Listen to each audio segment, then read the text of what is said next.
Good morning सभी बच्चों को। आज का नमस्कार। इस नए वीडियो में, इसके पहले इस वीडियो में हम स्ट्रक्चर ऑफ टीआरएनए का अध्ययन करेंगे जो बहुत इंपॉर्टेंट है। इसके पहले हमने प्रोसेसिंग ऑफ टीआरएनए बताया कि किस प्रकार प्रोसेसिंग में वो छोटा हो जाता है। पहले बड़ा रहता है 401 का, उसके बाद 77 हो जाता है। अब हम स्ट्रक्चर देखेंगे। इससे ट्रांसलेशन से काफ़ी राहत मिलेगी और ट्रांसलेशन जब होगा तो इसका काफ़ी उपयोग होता है जो बहुत इम्पोर्टेंट है। तो वीडियो नंबर 20 में structure of tRNA.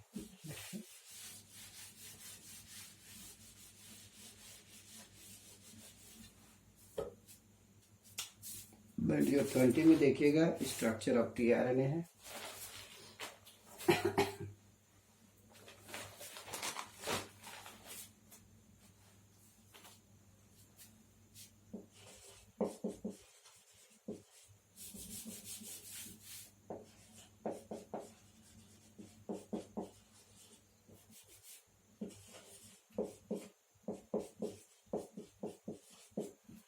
Structure of tRNA ये हम देखेंगे।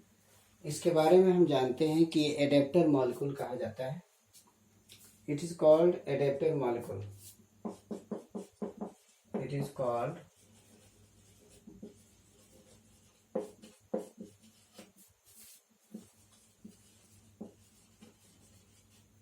इसको एडेप्टर मॉलिक्यूल कहा जाता था और कहने वाले थे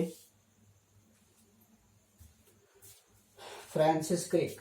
adapter molecule told by Francis Crick. Francis Crick जिन्होंने आपको वाटसन एंड क्रिक साहब ने या फ्रांसिस क्रिक साहब से पहले उन्होंने आपका इसके बारे में बताया कि भाई कोई एडेप्टर मॉलिक्यूल होते हैं जो इस प्रकार के काम करते हैं। ये बहुत ही छोटा होता है। It is smallest.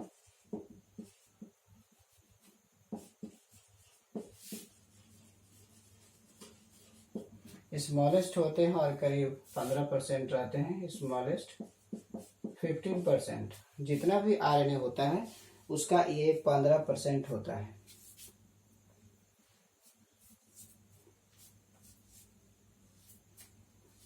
It is को सॉल्युबल भी टीआरएनए कहते हैं।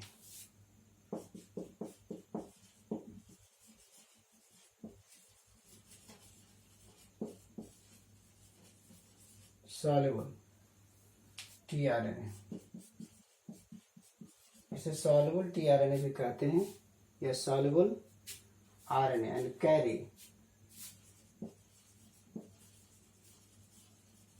Amino acids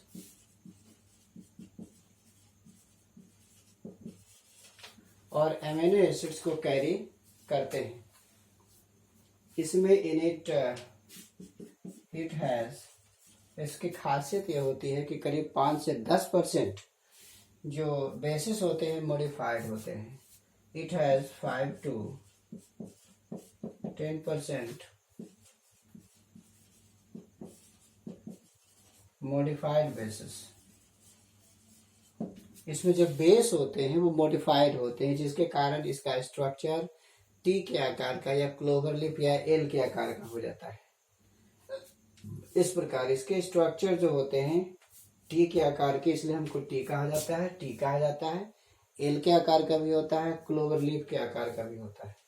secondary structure of the tRNA 3 dimensional structure जो होते हैं, स्ट्रक्चर्स में आपका टी शेप्ड,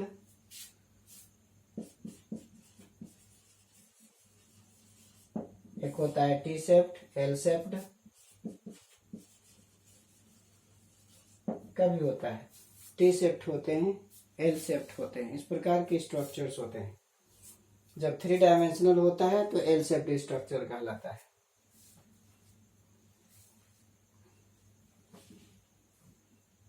देखिएगा एडेप्टर मॉलिक्यूल्स होते हैं। फ्रांसिस क्रिक है, स्मॉलेस्ट है, 15% टोटल का। इसे सॉल्युबल टीआरएनए भी कहते हैं या एडेप्टर कहते हैं, दोनों कहलाता है। ये एडेप्टर भी है, सॉल्युबल भी है। कैरी अमीनो एसिड का काम है अमीनो एसिड्स को कैरी करना। 5 to 10% इसमें मॉडिफाइड बेसिस होते हैं जिसके कारण इसका स्ट्रक्चर होता है। T shaped, L shaped, clover leaf like, ये सब स्ट्रक्चर देखते हैं।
हमने इसमें देखा ये टीआरएनए है।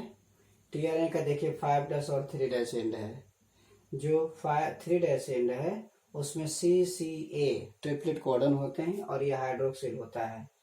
यहाँ पर एमिनो एसिड अटैचमेंट सीट है, हमेशा याद रखिएगा। और ये जस्ट अपोजिट देखिएगा एंटी कोडन सीट होता है।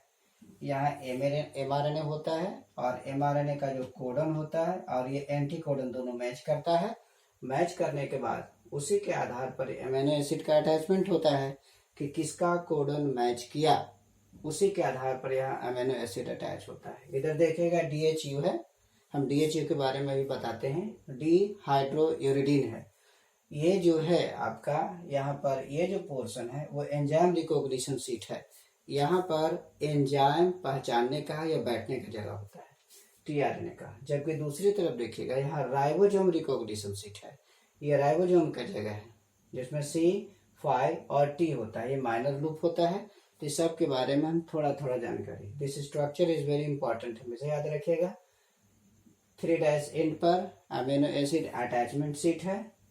उसके बाद एंजाइम रिकॉग्निशन सीट को DHU कहा जाता है। सबसे नीचे आपका एंटीकोडन सीट होता है जो mRNA के कोडन को पढ़ता है और ये माइनर लूप है जिसका कोई फंक्शन नहीं है। और एक C5T है जो राइबोसोम रिकॉग्निशन सीट है। तो ये आपका टीआरएनए का स्ट्रक्चर है। और सबका हम फंक्शन सबके बारे में थोड़ा थोड़ा लिख देते हैं।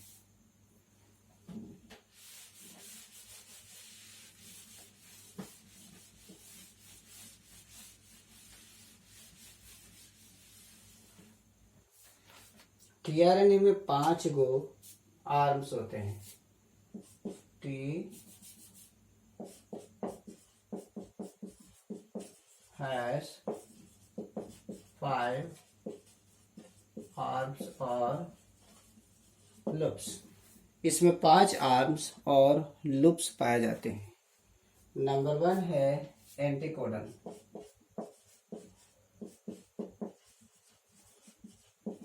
Number 1 एंटीकोडन loop.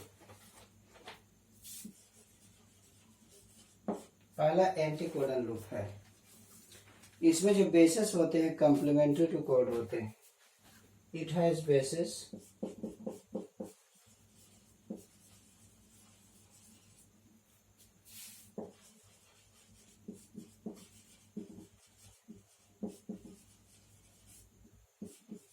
To the codon. अब कोडन कहाँ पर होता है? तो एमआरएनए पर। तो एमआरएनए का जो कोडन होता है एंटी कोडन से कॉम्प्लीमेंट होनी चाहिए। उसी के आधार पर एमिनो एसिड 3' पर ऐड होगा। नंबर 2 आपका amino acid acceptor end. Amino acid acceptor end एक ये है amino acid acceptor end to which amino acid binds.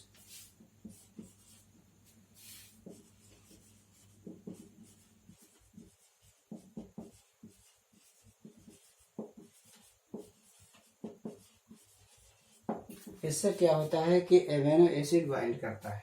Number 3 इसमें है टीनुस।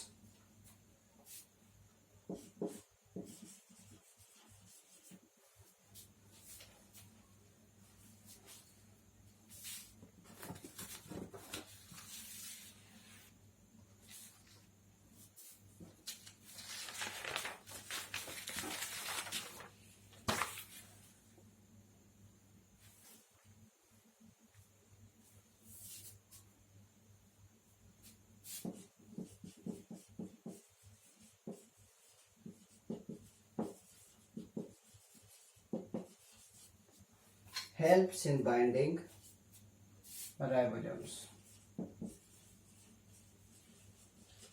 यहाँ पर राइबोसोम्स बाइंड होता है। Number 4 D loop.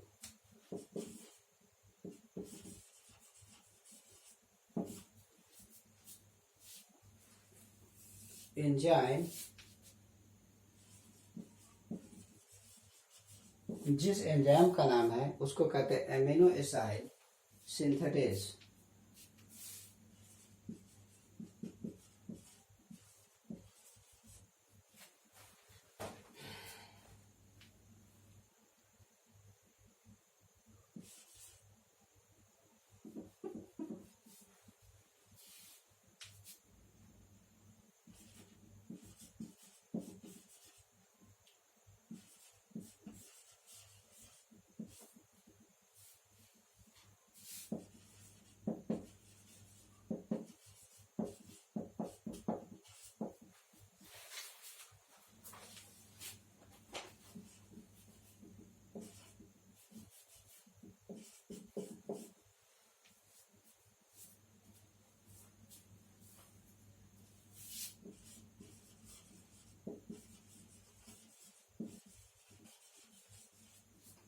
variable loop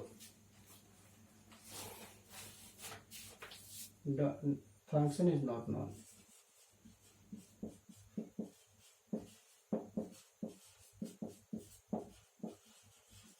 इसके फंक्शन के बारे में जानकारी नहीं है। तो इसमें जो मॉडिफाइड बेसिस होते हैं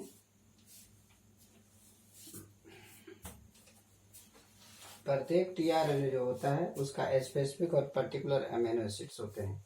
तो इसमें हमने देखा है कि ये जो टीआरएनए होता है वो टीआरएनए में 5 गो आर्म्स होते हैं और लूप्स होते हैं। There are 5 arms and loops होते हैं। तो देख लीजिएगा, इसमें एंटीकोडन लूप होता है। एंटीकोडन लूप में कॉम्प्लीमेंट्री कोडन के बेस होते हैं। एंटीकोडन का जो बेस होता है वो कोडन के कॉम्प्लीमेंट्री होता है, जबकि आपका एमिनो एसाइल एक्सेप्टर एंड जो होता है उसमें भी अमीनो एसाइल बाइंड करता है, खास करके 3' एंड पर। टी लूप में हमने देखा है कि टी लूप में आपको राइबोसोम बाइंडिंग सीट होता है, जबकि डी लूप में एंजाइम बाइंडिंग सीट होता है। और एंजाइम होता है वो अमीनो एसाइल सिंथेटेज होता है, याद रखिएगा इसे प्रॉपर एंजाइम। वेरिएबल लूप्स है, ये लूप्स के बारे में क्या फंक्शन है अभी तक जानकारी नहीं। We don't know about the functions of the loops.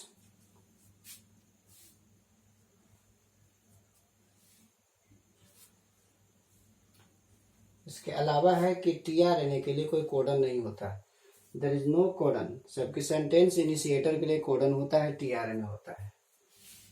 TRNA is for sentence initiator.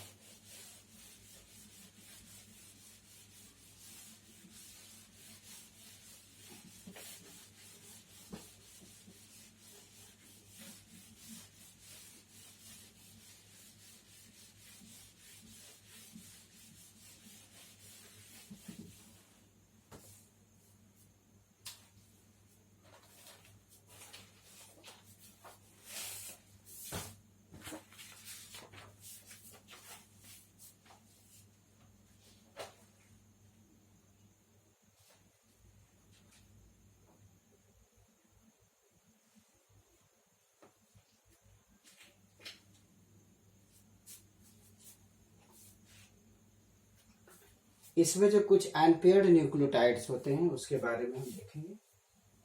उसका जो फुल नाम क्या होता है उसको हम देख लेते हैं। Unpaired nucleotides.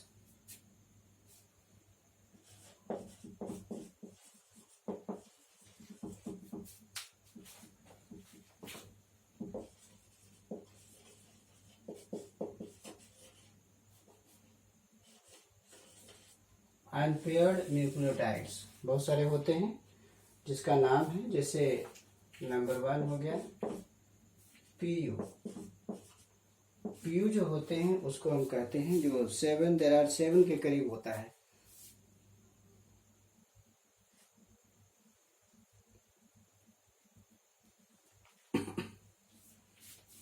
जिसको हम कहते हैं प्यूरिन न्यूक्लियोटाइड्स।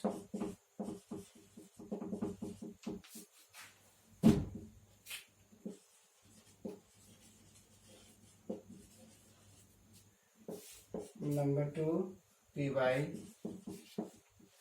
पीवाई को कहते हैं pyrimidine nucleotide.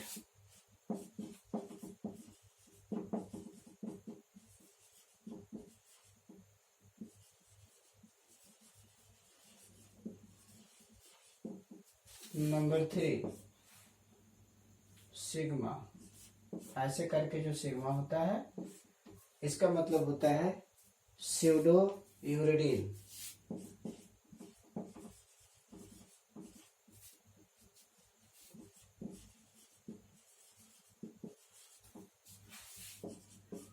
Number 4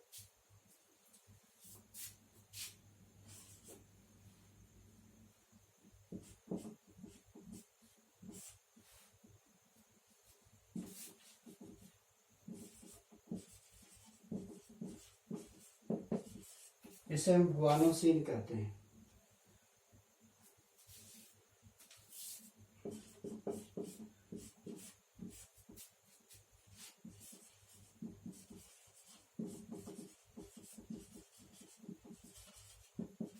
ribo, T को हम राइबोथाइमिडीन कहते हैं।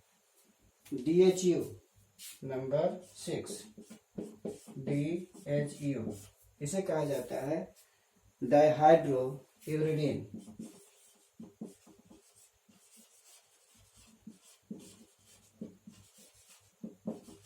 डाइहाइड्रो यूरिडीन इसे कहा जाता है।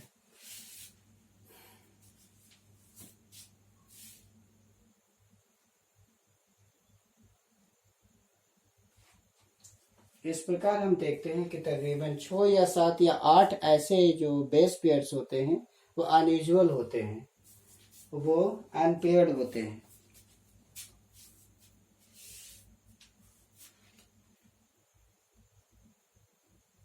उसमें बहुत सारे मेथिलेटेड होते हैं। तो इस प्रकार हमने देखा कि जो अनपेयर्ड न्यूक्लियोटाइड्स हैं, जिसमें पीयू को प्यूरिन न्यूक्लियोटाइड्स कहा जाता है, पायरिमिडिन को पायरिमिडिन, और ये सिग्मा जो है इसको स्यूडो यूरिडीन कहा जाता है। ये सब मॉडिफाइड है। देखिए यूरिडीन का स्यूडो हो गया, माने यूरिडीन के ही जैसा कोई और है लेकिन यूरिडीन नहीं है।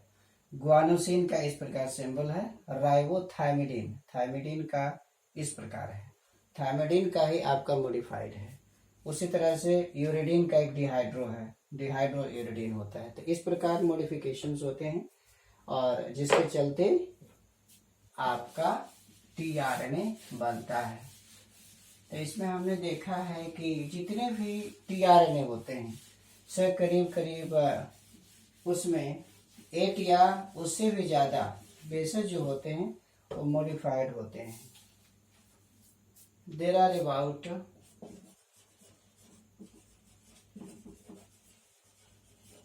तकरीबन 8 और मोर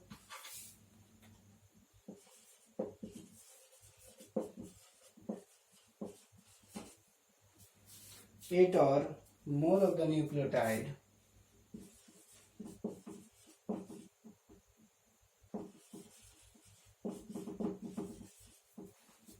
more nucleotide of all tRNA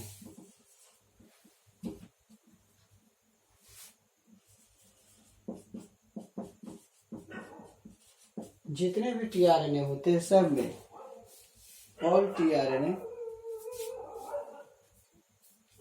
have unusual modified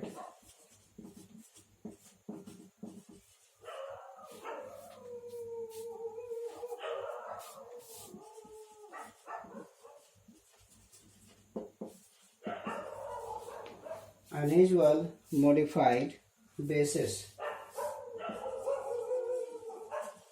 इसमें मॉडिफाइड बेसिस होते हैं जो अनयूजुअल होते हैं, कॉमन नहीं होते हैं। देखिए अनयूजुअल है, जो साधारण जो बेसिस होते हैं वैसा नहीं होते हैं, उसमें कुछ परिवर्तन होता है, उसके स्ट्रक्चर में परिवर्तन होता है, इस प्रकार से होता है। उसमें बहुत सारे मेसेलेटेड होते हैं, many of which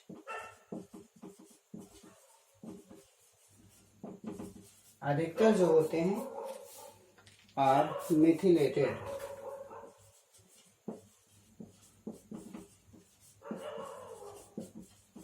Many of which are methylated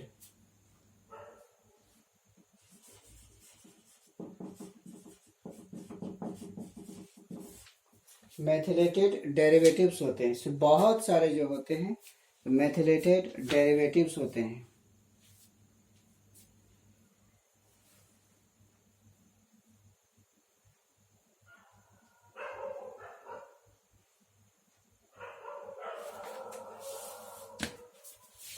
इस प्रकार हमने स्ट्रक्चर ऑफ टीआरएनए देखा। टीआरएनए में हमने 5 लूप्स देखे, उसका एंजाइम रिकॉग्नाइजेशन सीट देखा, और हमने ये भी देखा कि उसमें राइबोसोम का रिकॉग्नाइजेशन सीट है और अमीनो एसिड बाइंडिंग सीट है, एंटीकोडन सीट है। तो ये सब टीआरएनए के ऑल अबाउट स्ट्रक्चर्स होते हैं। इसका परसेंटेज कितना होता है, इसमें जो मॉडिफाइड बेसिस होते हैं और ये कैसे होते हैं। तो इस प्रकार हमने इसमें कुछ बातें बताई जो कि बहुत इम्पोर्टेंट है आपके लिए, और इसे देखेंगे और लाइक करेंगे और सब्सक्राइब भी कर देंगे। Thank you.